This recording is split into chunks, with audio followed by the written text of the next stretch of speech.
Kada ste nastali i koliko već, trajete, odnosno koliko ste imali članova na samom početku, a koliko ste porasli danas? Pa mi smo osnovani formalno 2017. Da kažem, evo nama je rođendan za 7 dana. Firma je 27. oktobra osnovana, formalno, nekako, da kažem, kad se traži taj neki formalni trenutak, to ne deluje nešto previše svečano, uglavnom podrazumeva odlazak u APR i dobijanje nekog pečata, ali suština je da je ideja krenula pre toga, ranije, i da je da kažem, u nekom našem životu ideja za Blinking nastala i nekoliko meseci ranije i radilo se na tom projektu pre nego što je firma zvanično osnovana.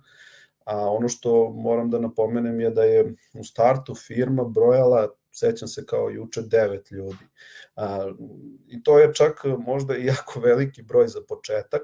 Razlog je bio vrlo jednostavan, zato što smo mi već imali jednu firmu koju dan danas živi, posluje, ima neke svoje proizvode i neke svoje usluge koja radi i mi smo praktično dobar deo tima sa koji smo gradili godinama odvojili i oni su krenuli s nama u taj poslovni poduhvat. I to je nešto što je, ja verujem, jako važno, da mladi ljudi koji rade u određenim sistemima, da grade te odnose kako između sebe, tako i sa ljudima koji su im možda u tom trenutku nadređeni, a koji će možda sutra biti njihovi partneri u nekim novim poslovima.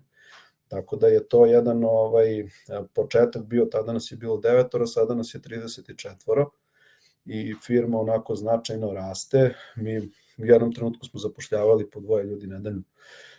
Sad trenutno smo u toj nekoj fazi da treba da eksplodiramo i sada nam je u stvari jedan od velikih izazova praktično, kako rasti, a da ne izgubite ono zbog čega ste bili jedno jako lepo mesto za rad uvek i jedno, da kažem, mesto gde su ljudi dolazili ujutru sa osmehom i sa entuzijazmom na posao. Zato što u jednom trenutku vi morate prosto prirodno da se korporatizujete, jer postaje sistem neupravljiv. Dešavaju se komunikacioni krahovi, dolaze novi ljudi koji nisu naviknuti na kulturu, stvari moraju da idu napred, sve više ruku je u toj čorbi koja se pravi i potrebno je zaista postići visok nivo organizacije. I korporacija kao korporacija nije slučajno nastala kao neka iskra u prostoru i vremenu, nego je nastala kao rešenje na upravo te vrste problema. Tako da mi sada moramo da pređemo u tu fazu i to već mogu reći da smo dobrim delom i postigli, da postanemo korporacija, ali da ostanemo sa dušom.